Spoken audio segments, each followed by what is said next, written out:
Good morning, everyone. I'm proud to introduce to you my former colleague in the broadcast industry, one of the veteran broadcast journalists in the Bicol region, Mr. Vince Villar. Good morning, Mr. Vince.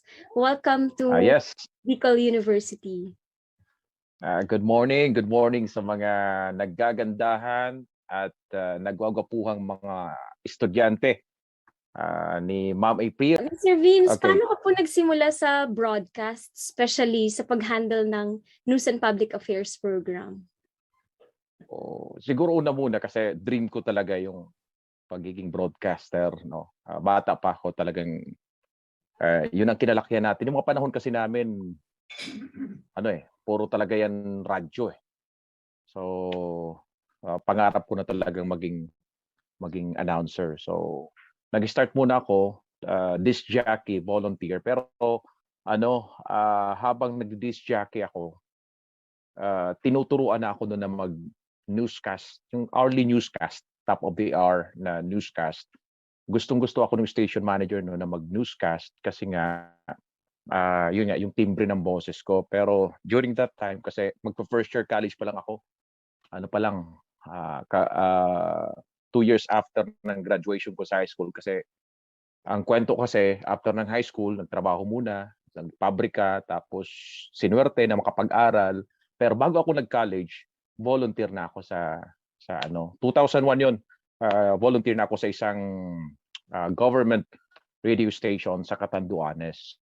Pero yun nga gusto ko talaga DJ pero parang ang direction ko yata patungo ako doon talaga sa pagiging newscaster, komentarista, news writer. Pero yun nga, maswerte na after siguro 7 years ko sa Catanduanes, nalipat ako rito sa mainland, nakapasok sa ibang station. Pero yung mas nagtagal talaga ako sa Bombo Radio Legazpi. So doon ako na-train ng gusto. Nagsimula ako doon na reporter, naging komentarista. Sabi nila, hard-hitting. Alam mo naman kasi April, di ba, ang Bombo Radio. Parang pag pumasok ka kasi ng Bombo, pag sinabing taga-Bombo ka, matapang agad ang tingin sa'yo ng mga panahon di ba? So, ewan ko, baka nagtatapang-tapangan lang tayo ng panahon.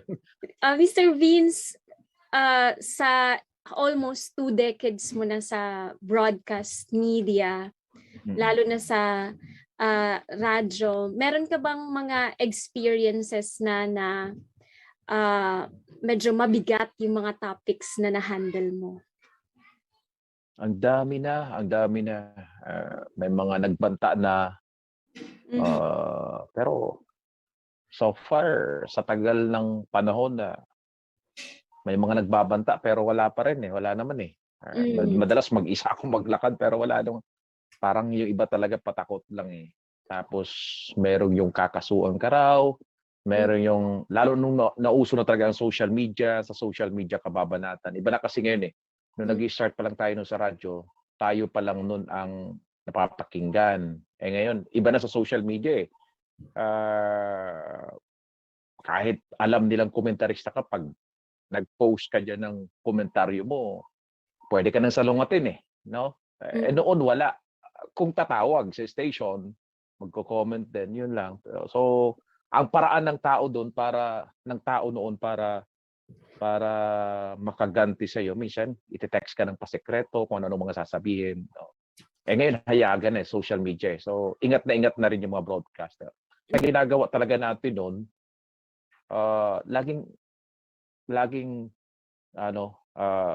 laging kukunin mo yung side nung taong pinapatunguhan ng komentaryo mo, ng kritisismo mo. Bago mo siya talagang banatan, kunin mo na yung side. Tapos kung hindi talaga, kung ayaw talaga, pwede ka na siguro magkomentaryo. Pero wag lalagpas sa mga salitang parang hindi mo na alam kung ano na ang nasa likod ng kwento na yon. Tapos magko-comment ka doon na wala kang alam. So kung hanggang saan lang ang nalaman mo, hanggang doon ka lang. Huwag ka nang lalampas kasi doon ka magkakamali. So dahil sinasabi mo po kanina, dapat responsable ka bilang komentarista sa radyo. Paano po ang proseso na ginagawa mo? Halimbawa, magsisimula ka pa lang sa program or an hour before the program, ano mga dapat na gawin po para ihanda yung sarili sa mga topics na i-discuss, lalo na yung mga mabibigat na mga topics? Daming preparasyon eh. Unang-una, magpapapogi ka muna. Kailangan bihis na bihis ka. Hindi, totoo yan, totoo yan. Lalo na sa Bombo, di ba? Hindi pwede doon naka-short ka lang. Tapos, kasi nga, radyo tayo, kailangan maayos ang pagsasalita natin. So, hindi ko lang pinaparinig sa iba, pero madalas nagbo-vocalization ako. Halimbawa, nasa motorsiklo ako, naka-helmet naman, kanta ako ng kanta or salita ako ng salita para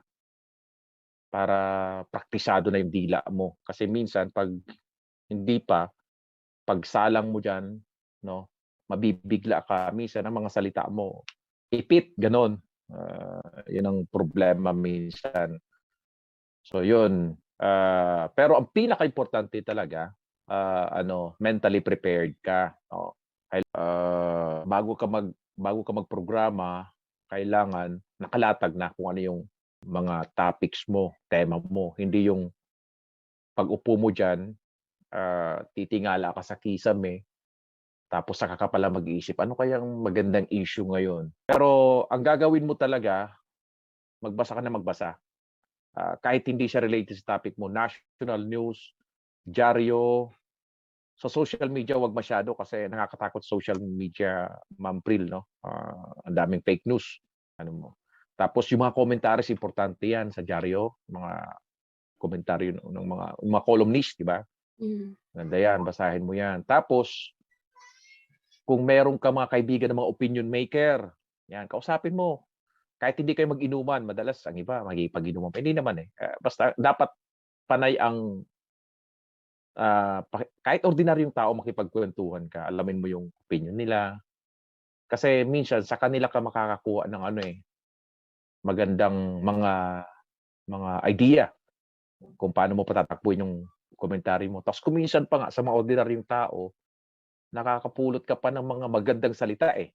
No? Sa mga matatanda, kausapin niyo yung mga matatanda, maganda ang mga lengguwahe nila kaysa sa mga lengguwahe natin yung mga kabataan. So, ibig sabihin, kailangan may research ka na mas malalim kaysa mag-asa lang doon sa kung ano yung alam mo. Importante, magbabasa ka kahit kontra. Minsan kasi, nagbabase tayo sa kung ano lang yung gusto nating opinion. Magbasa rin tayo ng kontra para pag naupo ka na, isip mo na, hindi ka banat lang ng banat ng ayon lang sa alam mo, ayon lang sa gusto mo. Yun. At least, nabasa mo o narinig mo yung opinion ng kontra sa ideya mo. So pag umere ka na, maganda-ganda yung mo, maganda-ganda yung output nung commentary mo. Gaano po ka-importante na makuha yung both sides ng isang topic na dinidiscuss? Nako, importante yan. Kasi may mga pagkakataon na lalo na yung pinatutunguhan nung kumbaga yung target nung komentaryo mo ayaw magsalita, no? Kadalasan ganoon eh. Pero para maiwasan 'yan siguro iwas ka muna sa wag ka na muna magsalita ng medyo patapos pag hindi mo pa nakakausap yung both side. Importante kasi yun eh, kasi madalas nababago ang komentaryo ng isang tao pagka narinig niya ng both side eh. Pero kung isa lang narinig mo, yung nagrereklamo lang, natural talagang matindi yung banat mo dun sa inirereklamo.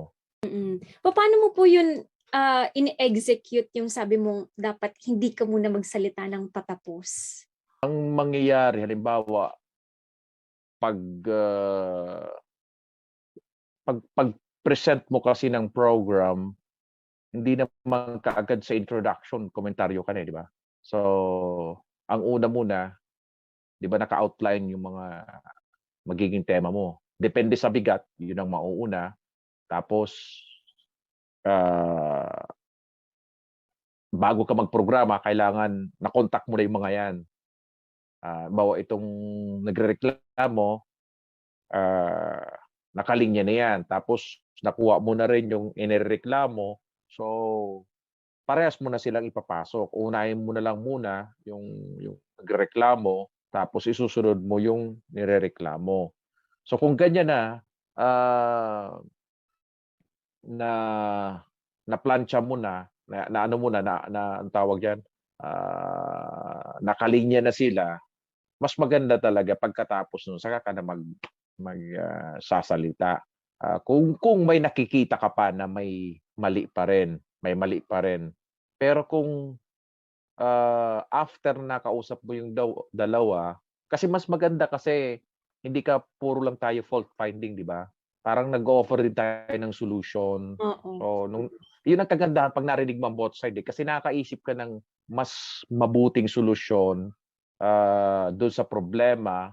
So sa huli, baka makatulong ka pa na 'wag nang magkasuhan yung dalawa, 'wag nang baka mapaayos mo pa yung dalawa. Dapat yun lagi ang goal mo, hindi yung paghatiin sila, 'no? Oo, yung parang magkaintindihan kung hindi talaga sila nagkakausap, at least sa pamamagitan ng programa mo, napagkausap mo silang dalawa, dapat yun. Pero kung talagang ano pa rin, kasi maiba pa rin na talagang ano rin, matigas din ang ulo, eh. Oo, dun ka na babanat, dun ka na babanat pagka ayaw makisama. Doon ka na babanat. Pero sa tamang pagbanat, huwag masyadong gamitin ang emosyon, huwag masyadong personal. Kadalasan doon nagkakamali ang ibang anchor, pinipersonal nila yung tao na hindi na sila nagfo-focus doon sa issue, kundi talagang personal lang atake doon sa tao. So paano po kapag halimbawa yung isang side lang yung nag-agree for an interview po sa program mo, tapos yung isang importanteng side hindi pumayag na mag-interview, natutuloy pa po ba Mm. na ang pag-ere ng topic or kailangan pa ba na Tuloy yan, tuloy i-direction? yan kasi oo, kasi karapatan niya namang talagang tumanggi. Kung sa tingin niya, hindi naman talaga yung programo ang tamang forum para ma-settle yung problema nila, tatanggi talaga yan. Kadalasan sa mga nag-aaway na mga parties, 'pag yung talagang inirereklamo, kadalasan 'pag naipapasok sa media, ano na rin, matalino na rin ngayon, kadalasan pagka gano'n, ang sagot na lang nila lagi, "Sa korte na lang ako magpapaliwanag, do'n na lang ako sasagot, do'n na lang kayo magkita-kita." Kasi yun nga, sa paniniwala nila, hindi hindi tamang forum yung media. Pero di niya alam na forum din yung media para ma-settle na sana, 'di ba? Para hindi na umabot pa sa mas ano pang sitwasyon na talagang, ah, mamomroblema sila. So karapatan naman nila yun na tumanggi. Tapos 'pag tumanggi siya, kung magkokomentaryo ka naman, dun ka magfo-focus sa kung ano yung konsekwensya nung ginawa niya, nung pagtanggi niya, 'di ba? Tapos wala na tayong magagawa, hindi tayo puwedeng magpumilit kasi hindi naman tayo korte na may ano tayo, May may power subpoena. tayong Mm. magsampi na mag-aresto para Mm. pasagutin sila. Mm. So, igagalang natin 'yun, irerespeto natin 'yun, yung karapatan nilang 'yun. So sa ngayon po, lalo na sa pag-handle ng mga seryosong mga topics para sa isang commentary program, very important yung pagkakaroon ng network. Kumbaga dapat meron kang Yeah. connection sa lahat. So yung paghanap ng sources. Mm. Paano po dapat ang treatment or paano mo nagagawa na sa isang topic, halimbawa ready ka na lagi dahil andito na yung contacts mo. Paano mo po yun binubuo or paano ka nagbi-build ng network? Halimbawa sa Bombo Radyo, masuwerte tayo nun kasi ano talaga, kumpleto tayo, 'no. Pero sa ibang kagaya ngayon nasa isang radio station ako na ako lang talaga mag-isa. So ang ginagawa ko talaga, ah, ano, early appointment, tinatawagan ko na kung puwedeng i-interview. Pero kung hindi naman, nire-record ko na lang kung ayaw niya magpa-interview live. Tapos kung gusto niya magpa-interview ng live, binibigay ko na sa technician yung number o course sa coordinator ko para tawagan na siya. Ngayon, sa mga stations na mayroong reporter, pwede mong papuntahan personal sa reporter yung tao. Kasi iba pa rin ang approach nung napupuntahan ng personal. Mas maganda pa rin yun. Oo. So, gano'n. Dapat nakalatag na bago ka umupo, dapat naka-ready na yan. I think yung mga kabataan natin, yung mga mag-aaral, nakakapanood naman siguro kayo ng ibang mga program, lalo na sa mga mainstream. Kasi sila, mas well-funded ang mga yan. Mas mayayaman yung mga yan. Kompleto sila sa tao. Nagagawa nila. Unlike sa local, no? Sa kanila, di ba napapansin nyo, kasi simula pa lang ng anchor magsalita, nakapasok na kaagad yung nagrereklamo, saka nirereklamo, di ba? Nakaano na kaagad sila, naka-online. Kasi meron ng mga taong gumagawa noon, mga nasa likod ng camera. Ngayon naman, kung solo ka lang talaga, hindi naman kailangang sumuko ka, or maging tamad na lang. Kailangan maging resourceful ka pa rin. Gumawa ka pa rin ng paraan para maging presentable yung programa mo. Kung gusto mo talaga ng mga interactions na kagaya niyan, kailangan nagsiset ka ng early appointments bago yung programa mo. Gabi, umaga ang programa mo, alas 6, gabi, kinokontak mo na. Nakipag-usap ka na. Oo. So, ibig sabihin po, kailangan bago ka mag-handle ng ganyan kabigat na programa, alam mo na anytime may pwede kang kontakin. Alam mo na anytime or alam mo kung sino yung dapat na tawagan about this issue dahil may kakilala ka ng contacts.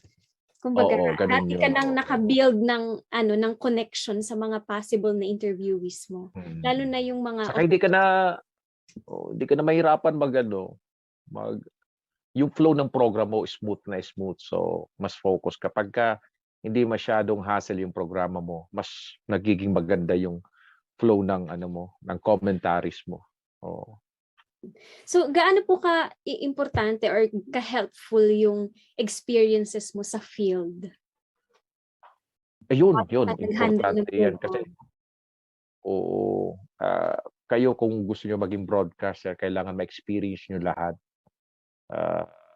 Anchoring, reporting, news writing, news gathering. Importante yan eh. Sa news gathering kasi andyan lahat. Kukunin mo lahat hilaw eh. Para kang nag-harvest sa wild. Nasa wild ka, nag-harvest ka ng iuuwi mong pagkain sa pamilya. Diba? So ikaw yung kukuha ng mga pagkain. Hindi mo pa alam kung saan mo kukunin. Kasi hindi to kagaya ng mga cultured na di ba?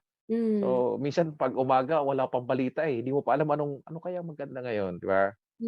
So naghahanap ka pa minsan kung ikaw reporter. So ang ganda pag nasa field kasi nandun yung challenge. So sabihin ko sa inyo talagang at all times pakumbaba lang kayo, no? Kasi tayo yung nangangailangan. Isipin na lang lagi natin na tayo nangangailangan. Minsan nagkakaproblema pag iniisip natin na porke media tayo ang kailangan nila. Huwag ganun. Minsan kasi may mga ganung attitude na sasabihin, media ako. Sikat ako. Kilala ako na tao. Dami kong followers. Kaya kitang siraan. Kailangan mo ako. Mga ganung attitude, wag. Kailangan lagi nating isip na tayo may kailangan sa kanila. Pag nalimbawa nasa program ka tapos biglang may nagkomento po sa social media, binabasa mo ba siya na direkta or paano mo po ini-air yung sentiments nila or komento nila? Pag focus ka kasi sa topic mo, doon ka lang talaga eh. Sisingit mo lang sila pagka may oras pang iba. Kailangan wag tayong doon, focus masyado kasi may iba talaga na na yun na lang lagi. Simula sa pag-airing ng programa, basa na ng text, greetings, basa na ng Tandaan mo na ikaw ang nagdadala ng programa. Although may parts din dapat na kinukuha mong reaction. Halimbawa, sinisingit mo lang. Okay. Pero pipiliin mo lang talaga kasi masisira yung flow ng program mo. Importante rin naman, sabi ko pinapakinggan mo sila, pero pwede mo silang balikan after ng program mo at pwede mong i-air uli yun sa susunod mong program. O may mga nag-comment pala nung nakaraan na ganito dapat. Okay. Pero wag mo nga hayaan na masira yung diskarte mo sa programa mo dahil lang may mga nag-pop up na mga comments. So possible makawala sa momentum yung ano na yun, yung komento. Tama. Okay, yung Tama. Okay. Tignan mo sa mga mainstream media, di naman talaga sila ganoon eh. Sa local lang yan nangyayari. Oo. Siguro wala kasing preparasyon. Saka nakakawala talaga ng diskarte pag nag-focus ka diyan sa mga text. Sa mga reviews. Oo. Okay. So Mr. Vince, ang ganda ng kwento mo. So with your story and experiences, nakakuha ako ng diskarte. Kumbaga, alam ko ng diskarte mo sa pag-e-ere or bago mag-ere sa isang program and then during the execution. So simula, parang halimbawa bukas program mo, gabi pa lang, 'di ba? Sabi mo tinatawagan mo na yung contacts mo. And minsan gabi pa lang, alam mo na kung sino yung mga newsmaker kasi gaya ng sistema sa radyo, kung anong putok ngayong araw, bukas pa lang lalabas sa ere. So minsan ganun din yung system natin sa radio. So ibig sabihin gabi pa lang, pino-foresee mo na or sineset mo na yung magiging topic mo. So may oras ka pa para makapag-contact ng mga involved sa magkabilang panig. So, inaalam mo muna kung sino yung possible na ma-interview mo para hindi na mangyari na naging bias na hindi mo nakuha yung side ng isa.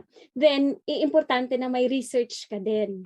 So, dapat nagbabasa ka para mas malalim yung presentation mo. Hindi lang yung naghihintay ka na mag-react. So, before mo pa marinig yung side ng ini-interview mo, kumbaga, alam mo na kung paano siya dadalhin. Paano mo siya i-discuss, lalo na yung mga may legal matters, di ba po? So dapat, sabi nga, kapag ikaw ay isang journalist, dapat parang all-knowing ka. Lahat ng batas, alam mo. Lahat ng proseso, alam mo. So, naalam mo yung newsmaker, meron kang research, then kinakailangan bago ka umere, na-coordinate mo na lahat. Pero kung 1 month ka, na-i-prepare mo na lahat, di ba? Then, nakaset ka na, nasa ere ka na, dapat ready na for interview. After mo ma-interview, makuha yung both sides, saka pa lang ikaw saka pa lang magdi-discuss ng kung ano yung point mo or kung ano yung analysis mo about this. Kasi kung sa unang arangkada pa lang sasabihin mo na kung anong side mo, 'di ba? Parang ma-o-off ka sa una. Okay. Yung taong yun, hindi na magpapa-interview sa'yo, inunahan mo na eh. Okay. Then after that, saka pa lang mag-e-entertain ng mga comments. Or kung ano man mga reaction ng public para syempre ang dating din.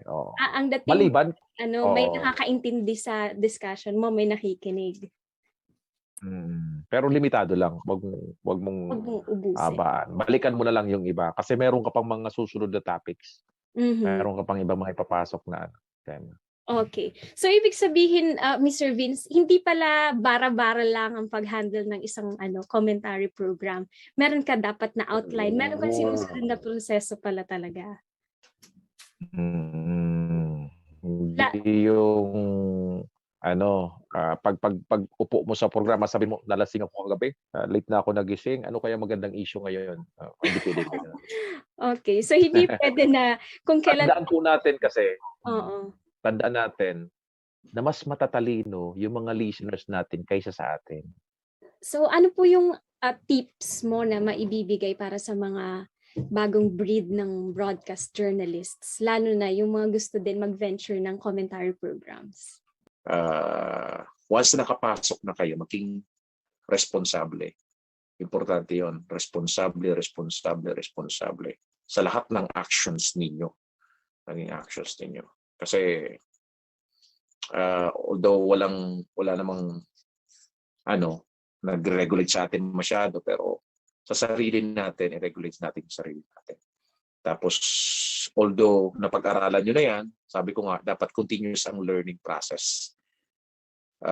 Pag nakapasok na kayo sa mundo ng broadcasting, the more na dapat mas gutom kayo sa kaalaman. Read a lot. Tapos, makinig din sa kahit na sino, kahit ordinaryong tao, makinig tayo. Kasi nagsawa na tayong pinakikinggan, 1 oras, 2 oras tayo nagsasalita. Pagkatapos natin ng programa, tayo naman ang makinig. Tayo naman ang makinig sa iba, sa sasabihin ng iba. At hindi po pagandahan ng boses ang pag-broadcast, tandaan niyo yan. Palinawan lang ng boses at palinawan ng ideya. No? Kasi nandyan ka para hindi magpa-cute, magpasikat ng boses mo. No? Andyan ka para turuan yung tao, inform yung tao. No? So, ibig sabihin po, kahit gaano kaganda yung discussion mo, yung research mo, kung mismo yung reputasyon mo hindi maganda, hindi mabubuo yung isang magandang programa sa radyo.